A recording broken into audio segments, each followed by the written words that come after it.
우리에게 주시는 하나님의 말씀은 마태복음 3장 5절로 10절까지 말씀입니다.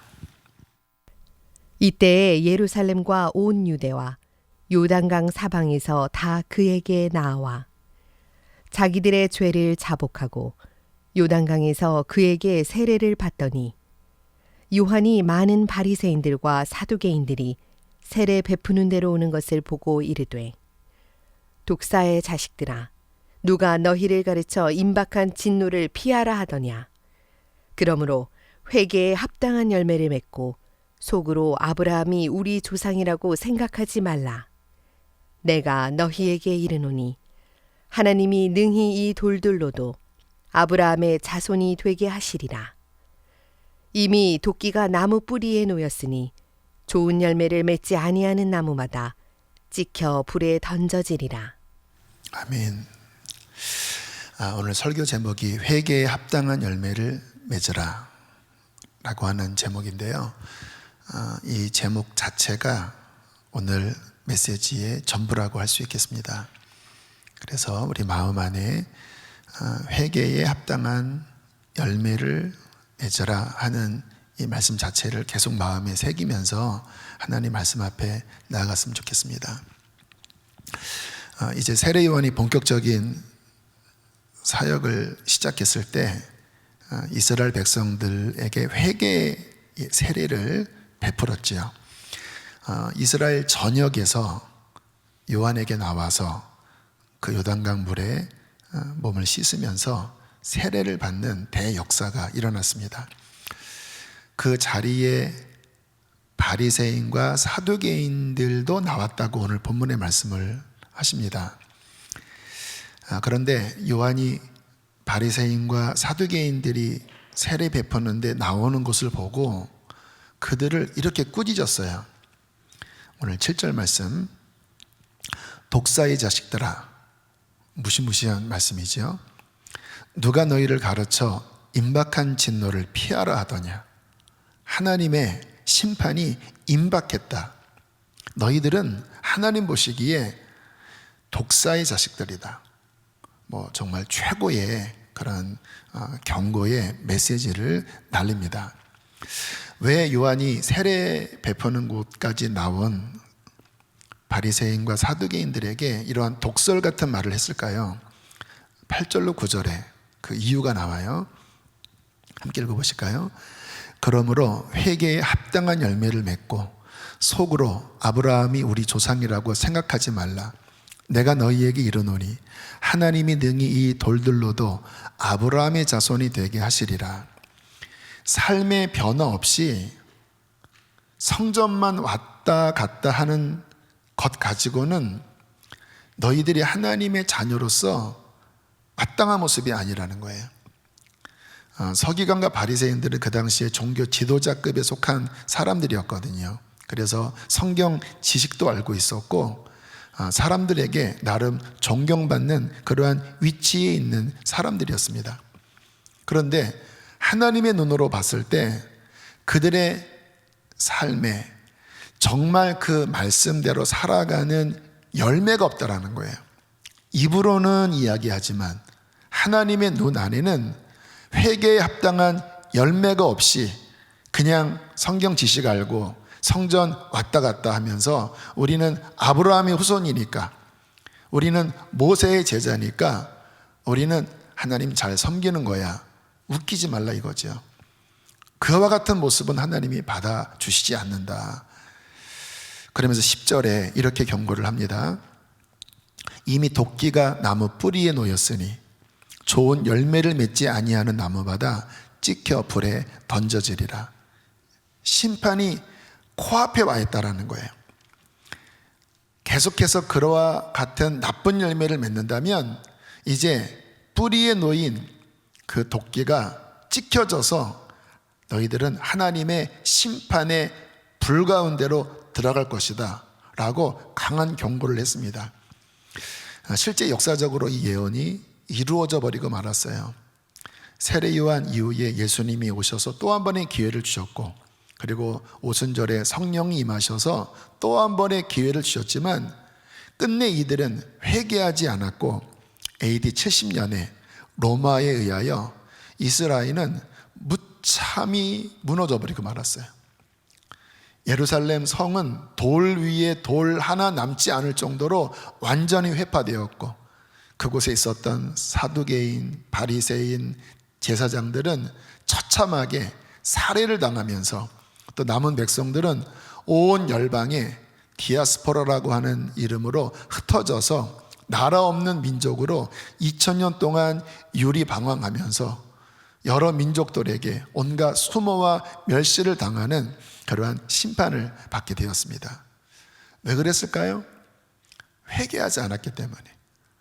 기회를 주셨음에도 불구하고 회개에 합당한 열매를 맺지 않았기 때문에 결국은 그 심판의 도끼가 찍혀서 불에 던져지는 일이 발생된 것이죠. 하나님이 우리에게 원하시는 것은 무엇일까요? 저는 오늘 이와 같은 말씀 앞에 말씀을 전하는 저나 또 영상으로 예배하는 모든 분들이 정말 심각하게 하나님의 말씀 앞에 섰으면 좋겠어요. 주님께서 우리에게 원하시는 것, 그것은 회개에 합당한 열매를 맺는 것입니다.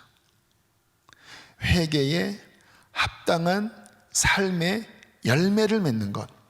정말 내가 예수님을 믿었다면 그 믿음에 합당한 나의 삶의 변화와 순종의 열매가 있는 것, 이것이 하나님이 우리에게 정말 원하시는 신앙의 본질이고 정말 구원받은 사람의 합당한 모습인 것이지요.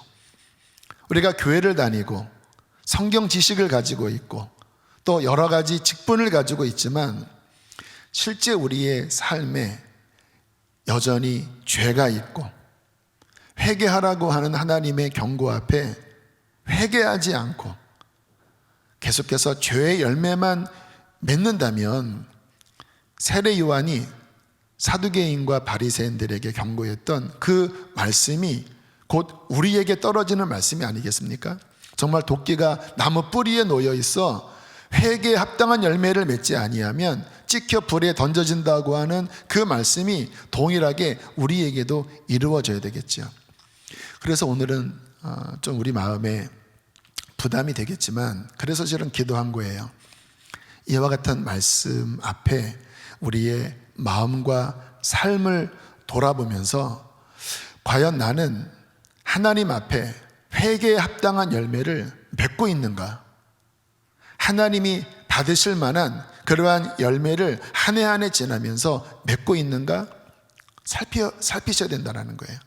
우리가 농사를 짓는 분들이 많이 안 계시지만 과수 안에서 나무를 심는다면 아니면 텃밭에 씨앗을 뿌린다면 농부가 바라는 것은 열매잖아요. 그런데 한 해 두 해 계절이 지나가도 전혀 열매를 맺지 않는다면 당연히 뽑아버리겠죠. 우리가 신앙생활인 지 1년, 5년, 10년, 20년, 30년이 됐는데도 막상 주인이신 그분이 보시기에 합당한 열매가 내 안에서 맺어지고 있지 않다면 농부이신 그분이 어떻게 하시겠습니까? 성경 요나서에서 이 부분에 대한 말씀을 우리에게 증명하고 있는데요. 잘 아시는 것처럼 요나서 1장 2절에 하나님이 이러한 경고의 말씀을 하셨어요. 함께 읽어보실까요? 너는 일어나 저 큰 성읍 니느웨로 가서 그것을 향하여 외치라. 그 악독이 내 앞에 상달되었음이니라 하시니라. 니느웨는 아수르의 수도입니다. 역사적으로 당시 세계 제국들이 있죠. 로마도 있었고 바벨론도 있었고 페르시아도 있었고, 최초의 강대국이 아수르라고 할 수 있는데 굉장히 강포했다고 합니다. 어느 나라를 점령해 들어가면 정말 무지막지하게 사람들을 살해하고 억압을 했다고 해요. 이게 아수르의 문화인데 그 아수르의 수도가 그와 같은 문화들이 아마 많이 있었던 것 같아요. 결국 하나님께서는 그 죄악을 참다 못해서 이제 요나에게 이제 끝이다. 너희의 악독이 내 앞에 상달되었다. 소돔 고모라에게 하셨던 말씀과 동일한 말씀이죠. 이제 심판이 작정되었으므로 내가 요나를 통하여 심판을 선포한다. 요나에게 이것을 선포하라고 하셨어요. 우여곡절 끝에 요나가 이것을 거부도 했지만 하나님의 강권하심에 의하여 드디어 니느웨에 도착해서 요나가 회개를 외쳤습니다. 자, 그런데 기적이 벌어지기 시작했어요. 요나서 3장 5절부터 8절 제가 읽을게요. 니느웨 사람들이 하나님을 믿고 요나가 선포한 그 하나님의 말씀을 받아들였다라는 거예요. 금식을 선포하고 높고 낮은 자를 막론하고 굵은 베옷을 입은지라. 그 일이 니느웨 왕에게 들림에 왕까지 보좌에서 일어나 왕복을 벗고 굵은 베옷을 입고 제 위에 앉으니라. 왕과 그의 대신들이 조서를 내려 사람이든지 짐승이든지 다 굵은 베옷을 입을 것이요 힘써 하나님께 부르짖을 것이며, 그 다음 읽어보실까요? 각기 악한 길과 손으로 행한 강포에서 떠날 것이라. 엄청난 일이 벌어진 거예요. 사람들이 가슴을 치기 시작했고 그 소문이 왕궁에 들리자 왕까지 제위에 앉으면서 회개를 하고, 그리고 대신들이 전국에 조서를 내려 짐승까지 다 회개의 시간을 갖자. 그리고 너희의 손과 삶에서 행한 그 강포와 악에서 떠나야 한다. 이렇게 전국적인 회개, 하나님을 믿지 않는 아수르의 수도 니느웨에서 전국적인 회개 역사가 일어난 거예요. 사람들은 말로만 회개한 것이 아니라 정말 삶에서 돌이키기 시작했습니다. 싸우던 사람들은 더 이상 싸우지 않고, 도둑질하던 사람들은 더 이상 훔치지 않고, 간음하는 사람들은 더 이상 간음하지 않고, 죄에서 떠나면서 오늘 본문에 말씀하시는 회개에 합당한 열매를 맺기 시작한 거예요. 이방 나라가. 그런데 하나님은 분명히 심판을 선포하셨잖아요. 너희의 악독이 내 앞에 상달되었기 때문에 이제 니느웨는 무너질 것이다. 이게 하나님의 정한 바였거든요. 그런데 그들이 회개하자 하나님은 이렇게 말씀을 하십니다. 요나서 3장 10절 함께 읽겠습니다. 하나님이 그들이 행한 것 곧 그 악한 길에서 돌이켜 떠난 것을 보시고 하나님이 뜻을 돌이키사 그들에게 내리리라고 말씀하신 재앙을 내리지 아니하시니라. 여러분, 이게 복음이에요. 하나님이 재앙을 정하셨지만 그들이 악한 길에서 돌이켜 떠난 모습을 보시고 하나님이 뜻을 돌이키셨다라는 거예요. 재앙을 내리기로 분명히 정하셨고 선언까지 하셨지만 그들의 삶에서 회개에 합당한 열매가 맺어지는 모습을 보시자 하나님은 칼을 거두시고 도끼를 거두시고 그에게 용서를 선포하셨다는 거예요. 여러분, 이것은 하나님의 성품이 어떠한 성품인지를 우리에게 보여주는 구약 속에 나타난 저는 복음이라고 생각해요. 오늘 세례 요한이 독사의 자식들아 도끼가 나무의 뿌리에 놓여 있다, 이런 말씀을 들으면 하나님 좀 너무하시는 것 아닌가 이렇게 생각할지 모르지만 하나님의 본심은 심판이 아닙니다. 하나님의 마음은 우리를 축복하시고 그리고 우리에게 선을 베푸시기를 원하시는 것이 선하신 하나님의 본심이에요. 그런데 언제나 성경을 보시면 언제 하나님의 선하심과 그 하나님의 복이 사람들에게 부어질까요? 죄 가운데 있으면서 그의 삶을 돌이키지 않고 그냥 종교적으로 성전만 왔다 갔다 하는 모습만 보고도 하나님은 용서하실까요? 그렇지 않다라는 거예요. 정말 삶에서 하나님의 말씀이 부딪히게 하고 그 말씀이 내 삶에 부딪힐 때 깨닫고 말씀 앞에 돌이키려고 하고 그리고 그 말씀 앞에 순종하려고 하는 그 모습이 보일 때, 회개에 합당한 열매가 보여질 때 하나님께서는 그 모습 가운데 오늘 니느웨에게 주셨던 이 용서와 축복을 내려주시는 거지, 그러한 변화의 모습이 없는 채 뻔지르르하게 우리들이 성경 지식을 머리에 가지고 있고, 우리가 교회나 구약이면 성전이겠죠, 그런 어떠한 종교적 제의만 행한다고 해서 그 삶에 하나님이 찾으시는 열매가 없는데 어떻게 하나님이 그들에게 복을 주시겠습니까? 여러분, 이것이 신앙생활의 본질이고 구원의 본질이에요. 우리의 삶에 회개에 합당한 열매가 맺어지고 있는가? 정말 삶이 변화되어져 가고 있는가? 우리는 이와 같은 말씀 속에서 우리의 자신을 돌아보아야 합니다. 나는 정말 하나님 보시기에 회개에 합당한 열매를 맺고 있나? 혹시 나는 여전히 죄 가운데 살고 있진 않나? 만약에 우리의 삶에 그와 같은 변화되지 못한 모습 가운데, 죄 가운데 살고 있다면 우리의 뿌리에도 심판의 도끼가 놓여져 있고 계속해서 그 길로 걸어간다면 분명히 찍힐 수 있다고 하는 그러한 경각심 속에서 우리는 하나님을 경외함으로 섬겨야 할 것이고 하나님의 말씀 앞에 서야 할 것입니다. 자, 우리가 잠깐 바리새인과 사두개인들이 어떤 사람이었는지를 좀 살펴보기를 원하는데요. 세례 요한이 예수님 앞서서 회개를 선포했을 때 이스라엘 전역에 회개의 역사가 일어났어요. 그게 세례 요한의 사역이었잖아요. 예수님 오시기 전에 길을 닦는 사역, 사람들의 마음을 준비시키는 사역. 그래서 수많은 세리들, 그 당시에 죄인이라고 취급받았던 창녀들, 또 그 당시에 버림받았던 수많은 사람들이 요한으로부터 들려지는 하나님의 회개의 음성을 듣고 정말 니느웨 백성처럼 가슴을 치고 죄를 자복하고 요단강에 나와 세례를 받은 거예요. 근데 그때 바리새인과 사두개인도 함께 나왔거든요.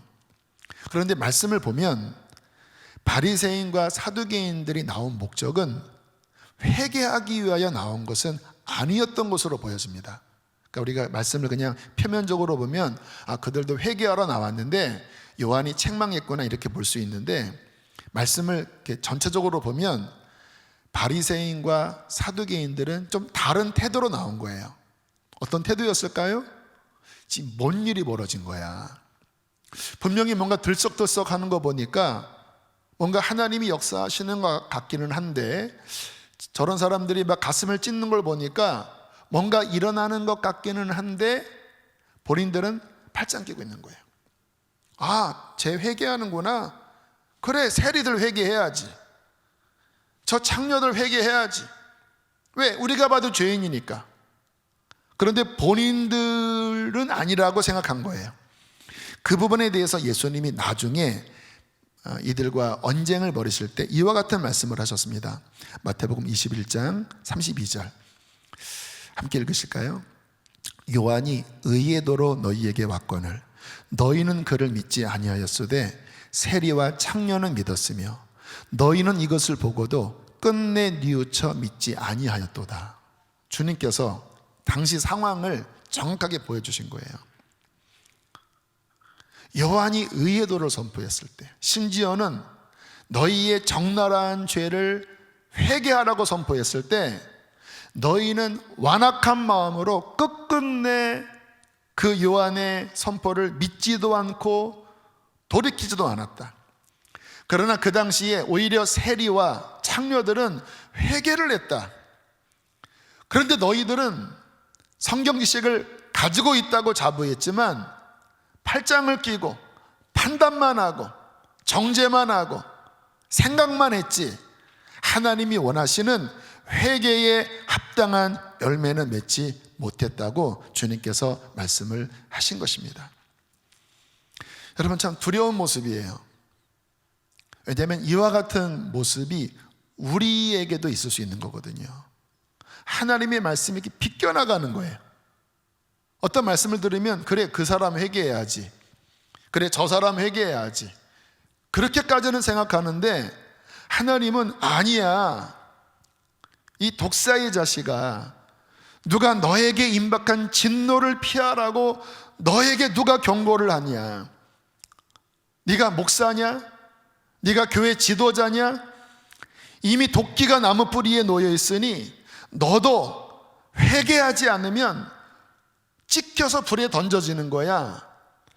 말씀이 자신에게 부딪히고 자신의 패배를 드러내고 하나님 앞에 가슴을 치는 일이 일어나야 되는데, 교회를 좀 오래 다니면 뭔가 우리 안에 어떤 경험이 쌓이면 참 이게 무서운 것 같아요. 오히려 그 경험과 그 지식이 우리를 회개시키는 것이 아니라 영적으로 반들반들해지는 거예요. 하나님의 말씀이 오히려 초신자들은 경외하고 그 말씀 앞에 두려워 떠는데, 이상하게 교회를 오래 다니면 다닐수록 바리새인처럼 사두개인처럼 나와는 상관없는 듯냥 자기 의에 빠져 있는 거죠. 그래서 애통하는 마음이 없고 가난한 심령이 없는 것, 이것이 화인받은 양심이고 이것이 하나님 앞에 정말로 망할 모습인 거지요. 이게 우리의 모습은 아닌지를 돌아봐야 한다는 것입니다. 지난주 성경 컨퍼런스 말씀을 들으면서 참 귀한 말씀의 맛을 우리가 봤어요. 이주유 목사님, 그분이 갖고 계신 말씀에 대한 열정, 그리고 어떤 깊은 이해, 참 이렇게 명쾌하게 정리되는 말씀을 통하여 많은 분들이 참 쾌감을 느끼고, 저도 뭔가 이렇게 정리가 덜 됐던 부분들이 목사님 말씀을 통해서 굉장히 정리되는 은혜를 받았습니다. 그런데 저는 말씀을 들으면서 왜 이렇게 마음이 찔렸는지 모릅니다. 정말 좌우의 날선 검이 제 마음을 깊숙이 찌르는 것 같았어요. 말씀을 들을 때마다 나에게 하시는 말씀이구나, 나에게 하시는 경고구나. 여러분, 목사님이 그런 말씀 하셨나 한번 다시 들어보세요. 중간중간에 굉장히 강한 어조로 하나님의 말씀, 에스겔서 말씀 같은 성경 말씀을 이렇게 인용하시면서 굉장히 경고의 말씀을 많이 해주셨거든요.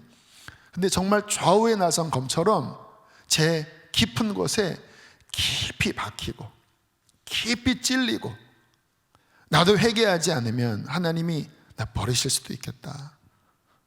그래서 저는 3일 동안 정말 하나님 두려워하는 마음, 나 자신을 살피는 마음으로 그 말씀을 받았고, 저는 지금까지 회개를 하고 있습니다. 하나님, 이러한 부분 하나님 고쳐주십시오. 하나님, 이러한 부분 하나님 씻겨지게 해주십시오. 그래서 저는 이번 컨퍼런스가 그 어떠한 시간보다 감사해요. 왜냐하면 제 안에 있는 깊은 죄를 드러내고, 또 하나님의 경고의 음성이 제 안에 들릴 수 있는 은혜를 주신 것이 저는 너무 감사하더라고요. 우리 성도님들은 어떠시죠? 하나님의 말씀을, 물론 우리가 지식적으로 이해하는 것 필요하지요, 유익하지요. 그러나 오늘 주시는 말씀처럼 주님이 원하시는 것은 우리의 삶에 합당한 열매를 맺는 것인데, 죄를 버리고 우리의 삶이 더 하나님의 거룩함 가운데로 나아가는 변화를 말씀을 하시는데, 그러한 부분들을 회개하는 것은 지식을 갖는 것보다는 더 힘든 일이거든요. 머리로 깨닫는 것은 쉬운 일입니다. 왜요? 배우면 되니까. 그러나 삶을 돌이키는 거는 전적으로 이렇게 들춰내야 돼요. 그리고 말씀의 시각 앞에 내 태도와 삶을 고쳐야 합니다. 근데 이게 쉬운 작업은 아니죠. 그런데 하나님이 원하시는 회개에 합당한 열매는 단순히 지식에서 오는 것이 아니라 그것이 내 삶을 비추고 내 가치관을 변화시키고 그 말씀 앞에 내 전 존재를 돌이키려고 하는 이와 같은 전적인 반응 속에서 회개의 열매가 맺어지기 시작하는 거거든요. 한번 자신의 삶을 돌아보셔야 합니다. 내 신앙을 돌아보셔야 돼요. 왜냐하면 저는 지금 이와 같은 시대, 그리고 성경을 읽으면 읽을수록 참 두려운 마음이 많이 들어요. 하나님께서 특별히 이 나라의 교회에게 하나님이 지금 경고의 말씀을 하시는 것이 아닌가? 하나님이 강대영 목사에게 경고의 말씀을 하시는 것이 아닌가? 하나님이 이 땅의 그리스도인에게 우리가 생각한 것과는 더 깊은 책망의 말씀을 하시는 것이 아닌가? 그런데 그와 같은 주님의 음성을 듣지 못하고 이해하지 못하고 여전히 나는 괜찮아요, 나는 이 정도면 됐어요 하는 변화시키려고 하지 않는 모습이 여전히 우리 안에 남아있다면 정말 망할 모습인 거지요. 왜 사람들의 성경을 읽으면서 이와 같은 말씀을 대하면서 왜 자꾸 남 얘기로 듣죠? 왜 옛날 이야기로 듣죠? 왜 나의 이야기로 듣지 않고 나에게 주시는 엄중한 말씀으로 듣지 못하죠? 2021년이 벌써 시작이 되어 1월도 중순이 넘어가고 있어요. 새해 여러분의 바라는 목적이 무엇입니까? 영적으로 하나님 앞에 소원하는 바가 무엇입니까? 저는 오늘과 같은 말씀이 우리의 진정한 영적 방향이 되어야 한다고 믿습니다. 나는 회개에 합당한 열매를 맺는 신앙인인가? 성경을 보면 예수님이 포도원 농부 그리고 거기에 일하는 사람 주인 이 비유를 드시잖아요. 여전히 그 나무에 열매를 맺지 못할 때 주인이 3년이나 됐는데도 열매를 맺지 못한다, 왜 땅만 버리겠느냐? 그때 주님께서 한 해만 더 봐달라고, 한 해만 더 봐달라고, 내가 한 해 동안 다시 한번 일을 좀 해볼 텐데 그래도 열매를 맺지 못하면 그때는 찍어버리소서. 누가복음에 나오는 비유 아시잖아요. 혹시 주님께서 우리를 보시면서, 예수님은 변호자입니다. 그분은 어떻게 해서라도 우리를 구원하려고 하세요. 근데 계속 시간이 흘러도 여전히 그와 같이 생각하고 여전히 딱딱하고 여전히 변화되지 않는 모습, 주님께서 변호자로 심판주이신 하나님 앞에 한 해만 더 봐달라고, 변화되지 않는 저 모습을 언제까지 놔두겠느냐, 한 해만 더 봐주십시오. 그렇게 변호자로서 하나님과 그런 대화를 나누고 있지는 않을까요? 그렇다면 우리가 이와 같은 말씀 앞에 주님, 올해만큼은 정말 내가 변화받기를 원합니다. 하나님 보시기에 나의 내면과 삶이 하나님이 받기에 합당하신 그러한 열매로 변화되기를 원합니다. 그러한 갈망이 있어야 될 것이 아니겠습니까? 어떻게 회개 열매를 맺을 수 있을까요? 가장 중요한 것은 내 삶에 고쳐야 할 그 죄를 말씀을 통해 깊이 깨닫는 것입니다. 제가 아까 간증을 했죠. 하나님 말씀을 들을 때 칼이 깊이 제 마음에 깊숙이 들어오는 것 같았어요. 그리고 비추시는 것 같았어요. 마음 깊이 찔렸습니다. 그런데 이게 마음이 아프지만 그러나 이게 은혜라는 거예요. 깨닫지 못하면 회개할 수 없잖아요. 회개하지 않으면 망하잖아요. 그래서 첫 번째 은혜는 하나님의 말씀 앞에 내 깊은 죄를 깨닫는 은혜, 이것이 첫 번째 하나님이 말씀하시는 은혜예요. 여러분, 성경의 맨 마지막, 어떤 분들은 그래요. 그와 같은 회개의 말씀은 이게 신약 복음을 받은 사람들에게 해당되지 않는 말씀이 아닙니까? 좀 성경 지식을 아는 분들은 좀 그런 오해도 하시는데 그렇지 않습니다. 모든 성경의 마지막 결론인 요한계시록, 그 마지막 책의 2장 3장은 교회들에게 하시는 말씀이에요. 그 교회는 이미 성령 받은 교회, 이미 복음을 받은 교회, 그 교회들에게 하시는 말씀의 주된 내용은 회개하랍니다. 우리 에베소 교회를 향한 말씀, 요한계시록 2장 4절 5절. 그러나 너를 책망할 것이 있나니 너의 처음 사랑을 버렸느니라. 그러므로 어디서 떨어졌는지를 생각하고 회개하여 처음 행위를 가지라. 만일 그리하지 아니하고 회개하지 아니하면 내가 내게 가서 내 촛대를 그 자리에서 옮기리라. 제가 여러 번 드린 말씀이죠. 에베소 교회는 탁월한 교회입니다. 신약 교회 가운데 가장 탁월한 교회예요. 그런데 지금 식어 있는 거예요. 네 마음이 식었다. 무엇 때문에 식었는지는 분명하지 않아요. 시간이 흐르면서 이것저것 뭔가 섞여 버린 것 같아요. 주님께서 너 떨어져 있다. 회복하지 않으면 촛대를 옮길 것이다. 나의 임재가 멀어질 것이다. 나의 복이 멀어질 것이다. 회개해라. 내가 너에게 주는 경고다. 이게 성경 맨 마지막에 가장 부흥했던 교회에게 주신 하나님의 메시지였어요. 무슨 의미일까요? 여러분, 신앙은요, 끝까지 싸우면서 지켜나가야 돼요. 예전에 내가 은혜 받았다고, 예전에 내가 이렇게 정말 영적으로 막 날랐다고 그게 계속 가는 게 아니에요. 나도 모르는 사이에 변질될 수 있고, 나도 모르는 사이에 딱딱해질 수 있고, 나도 모르는 사이에 내 마음이 하나님 보시기에 합당하지 않는 열매들을 맺을 수가 있지요. 그게 성경의 이야기입니다. 그래서 사도 바울은 내가 믿음의 선한 싸움을 끝까지 싸웠다라는 거예요. 왜? 떨어지는 일이 발생이 되니까. 그러면서 성경에 이 요한계시록 그 7교회에게 경고의 말씀을 하시는 그 경고에 후렴구처럼 계속 반복되는 말씀이 나옵니다. 요한계시록 2장 7절 함께 읽습니다. 시작. 귀 있는 자는 성령이 교회들에게 하시는 말씀을 들을지어다. 어떤 음성입니까? 회개하라고 하는 음성. 하나님의 그 눈으로 지금 네가 어떠한 상태인지를 성령님이 말씀을 통하여 보여주시는데, 귀 있는 자가 복된 자라는 거예요. 그 음성을 들을 줄 아는 자. 첫 번째 은혜, 첫 번째 회개는 그렇게 성령님께서 말씀을 통하여 우리의 삶을 비추시는 그 음성이 들려야 해요. 귀가 있어야 합니다.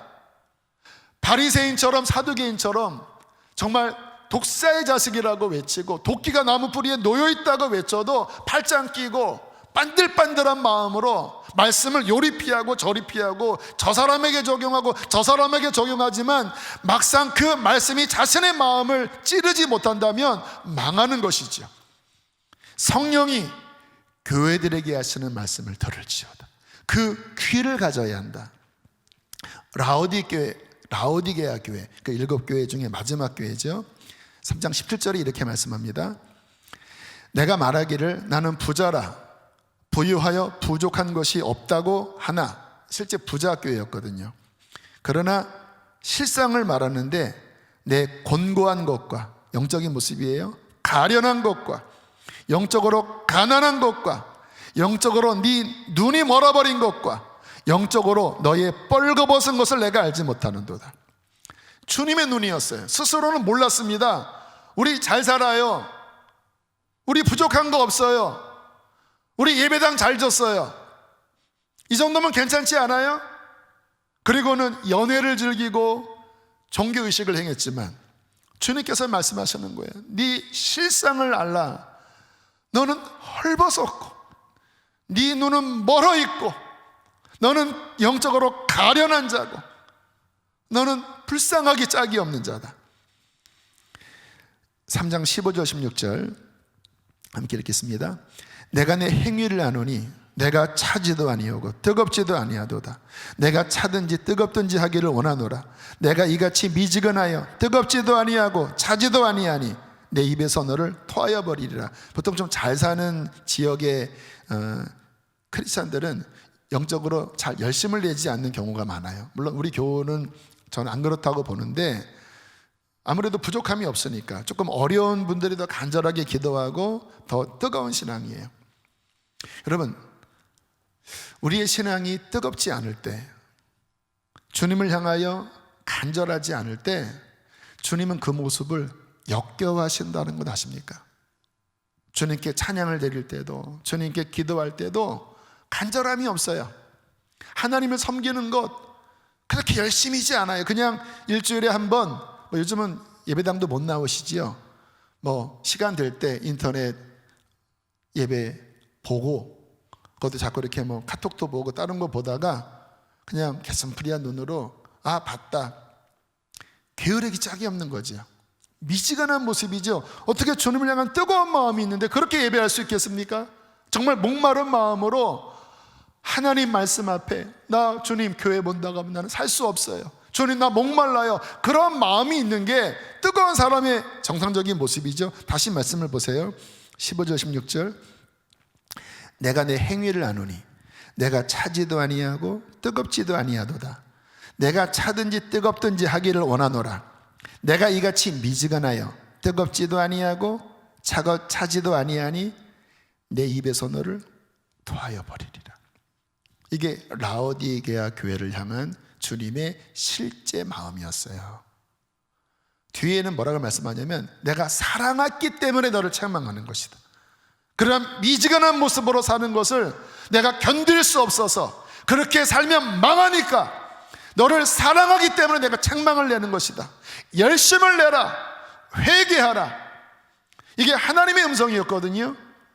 과연 이 음성을 라오디게아 교회가 들었을까요? 역시 같은 말씀을 하십니다. 요한계시록 3장 22절 크게 읽겠습니다. 귀 있는 자는 성령이 교회들에게 하시는 말씀을 들을지어다. 사도 요한이 이 편지를 이 교회들에게 보냈어요. 다시 말하면 그들이 이 편지를 다 받아서 읽은 거예요. 그렇다고 그들이 이것을 받아들였을까요? 그 가운데 귀 있는 자들이 있었을 거예요. 이와 같은 말씀 앞에 맞아요 주님, 제가 그와 같은 자였어요.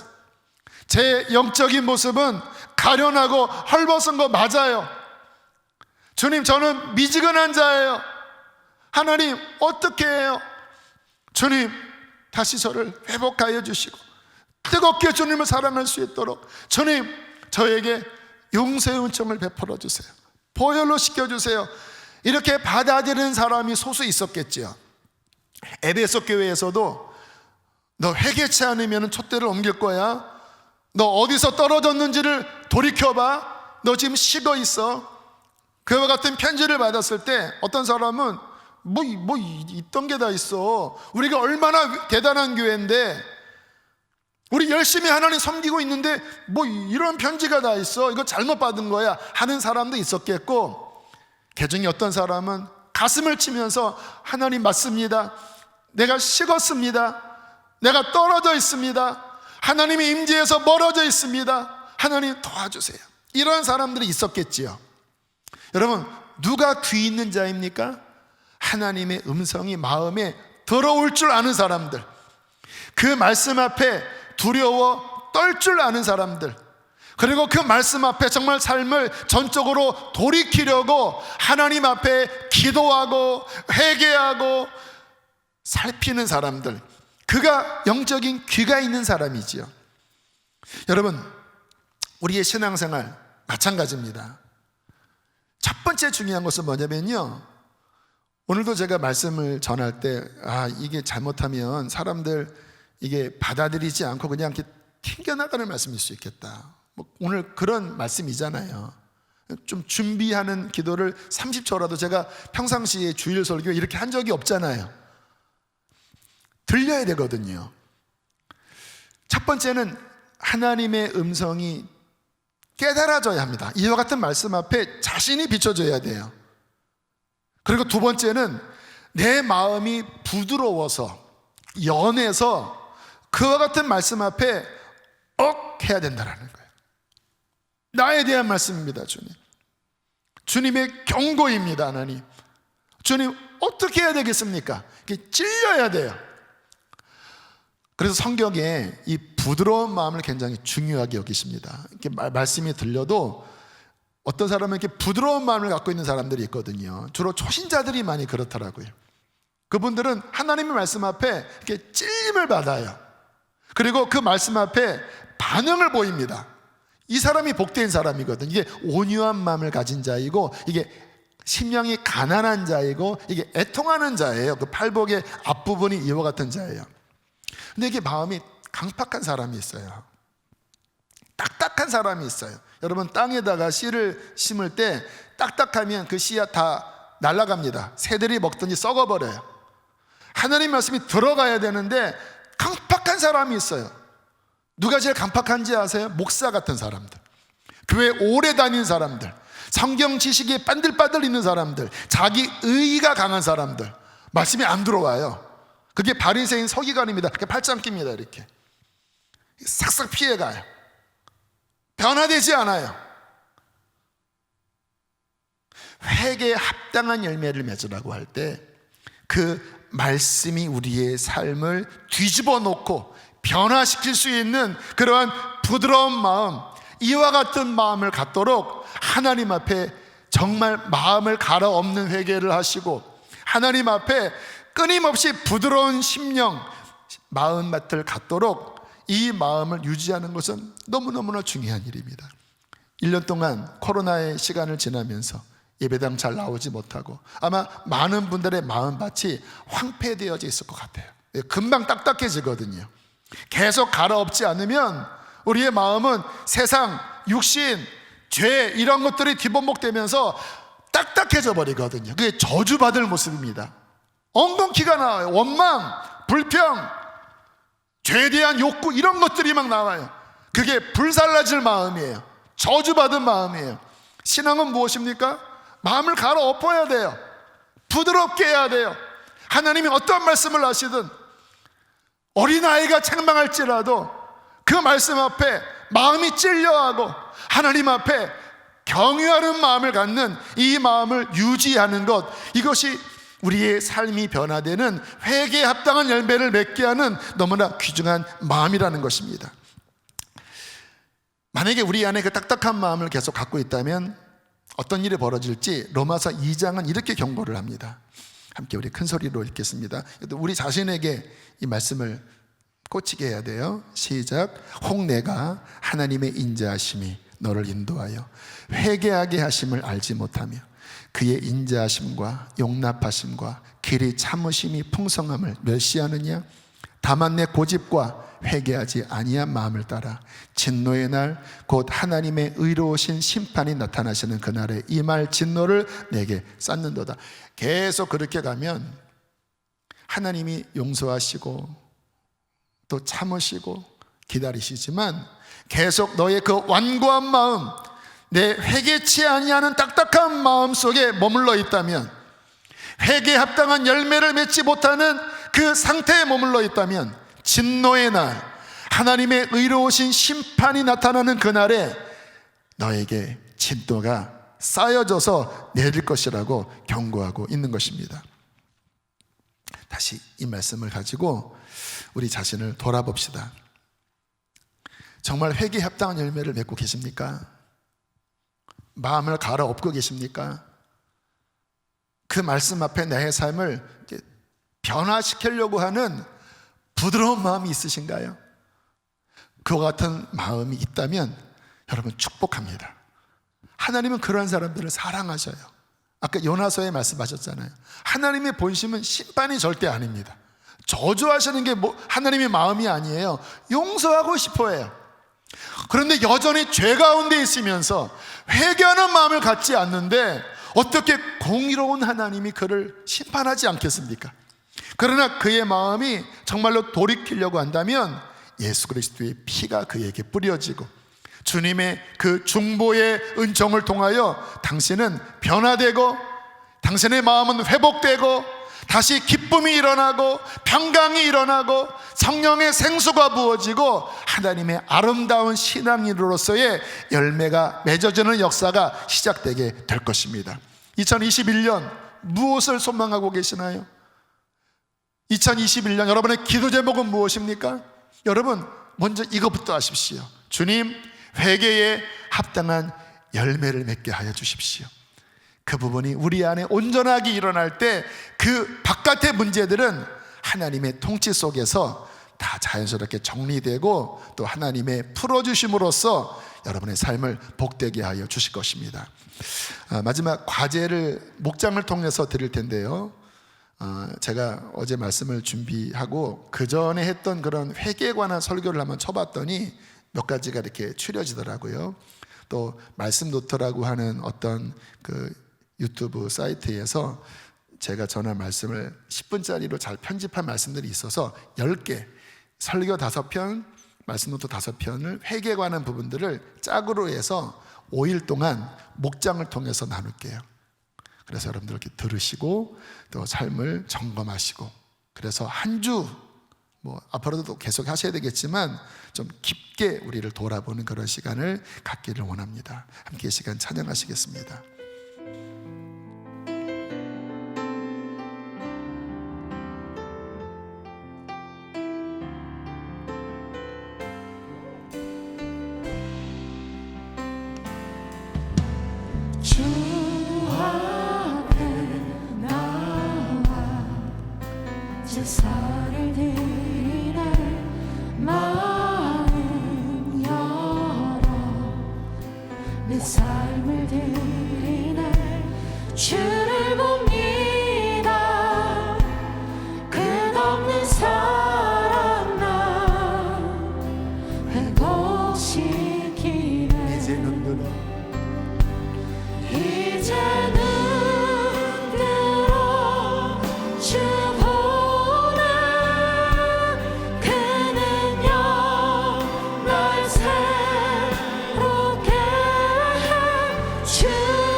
회개의 제사를 드리고 너희는 옷을 찢지 말고 마음을 찢으라.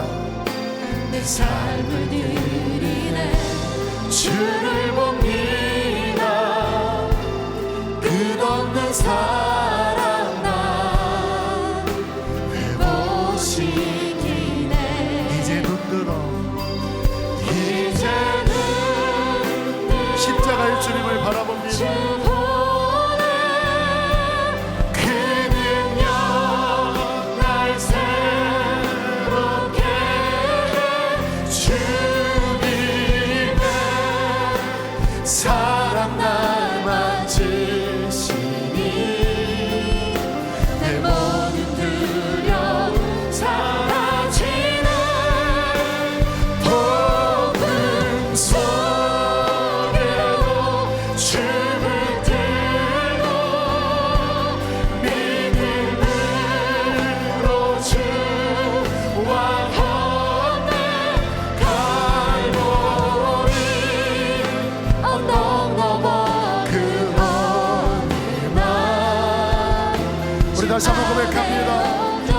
이제 눈 들어 십자가의 주를 봅니다. 이제 눈 들어 우리 주님을 향하여 나아갑시다. 용서하시는 십자가의 은총 가운데로 나아갑시다. 날 새롭게 해. 주님의 사랑 날 만지시니 내 모든 두려움 사라지네.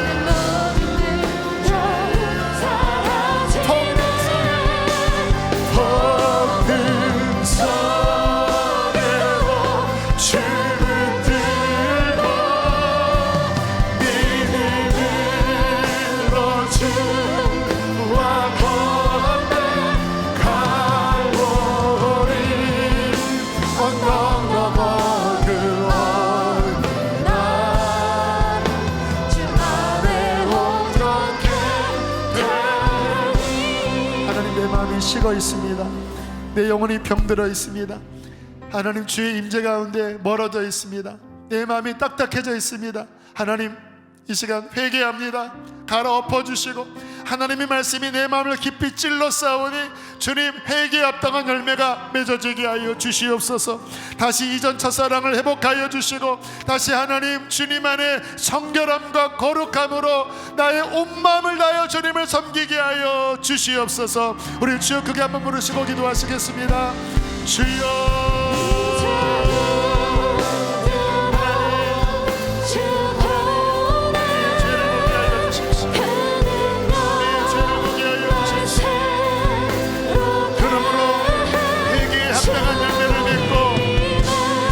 아브라함이 우리 조상이라고 생각하지 말라.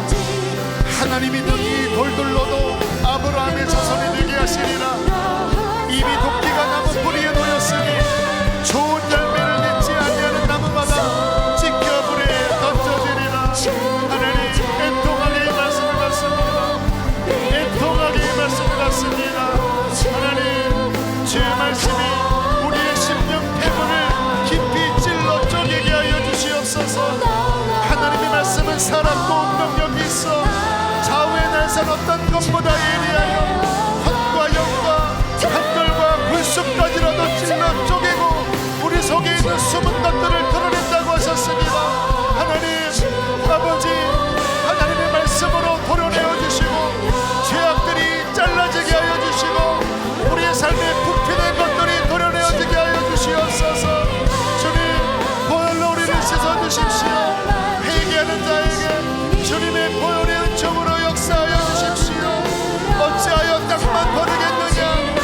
하나님 아버지, 열매 없는 나무가 되지 않게 하여 주십시오. 주여, 주여, 주여. 애통하게 기도하세요. 애통하게 기도하세요.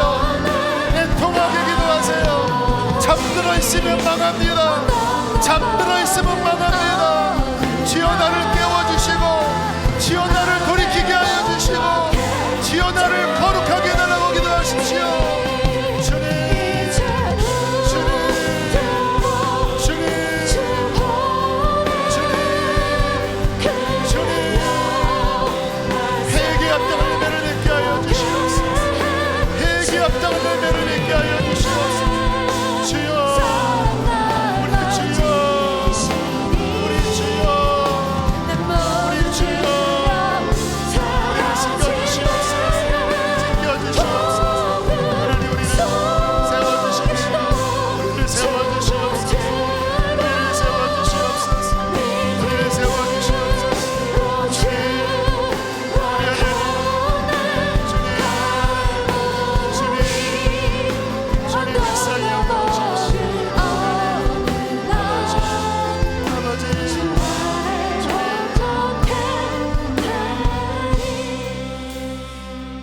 날마다 세마포를 빠는 자들은 복이 있나니 생명나무에 나아가며 문들을 통하여 성에 들어갈 권세를 얻으려 함이라. 하나님, 우리는 너무나 연약하여 하나님의 은혜를 받았음에도 불구하고 주님, 다시 하나님의 말씀에서 멀어지고 하나님의 뜻에서 멀어져 죄의 열매가 우리의 삶에 맺어지게 되었음을 고백합니다. 하나님의 말씀이 우리를 찔러 싸우니 주님, 말씀의 검으로 우리의 폐부에 더러운 것들을 도려내어 주시고 하나님 앞에 회개에 합당한 열매를 맺는 의의 나무로 다시 우리를 세워 주시옵소서. 주님, 우리의 마음이 부드러워지기를 원합니다. 우리의 마음이 가로 엎어지길 원합니다. 죄로 인하여 더럽혀졌던, 떡떡하게 굳어졌던 우리의 마음이 하나님 회개 속에, 하나님의 말씀의 기경함 속에 가로 엎어져서 주의 말씀이 우리 안에 깊이 들어와 심겨지는 하나님 부드러운 마음 다 갖게 하여 주시옵소서.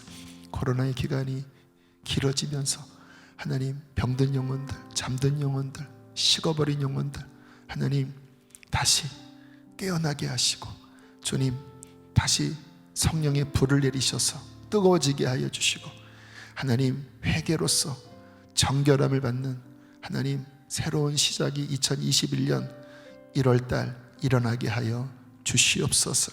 그리하여 하나님 다시 기쁨으로 하나님을 섬기고 거룩함으로 하나님께 나아가고 하나님과의 친밀함 속에 주님과 동행하는 하나님의 백성들, 주님의 거룩한 수지선언 목자 교회가 되게 해 주시옵소서. 귀한 님을 봉헌합니다. 기쁘게 흠양하여 주시고 사랑하는 성도들의 경제 지켜주시고 또 어려움이 있는 가운데서도 굳건한 믿음으로 낙심치 않고 아버지 감사로 승리케 하여 주십시오.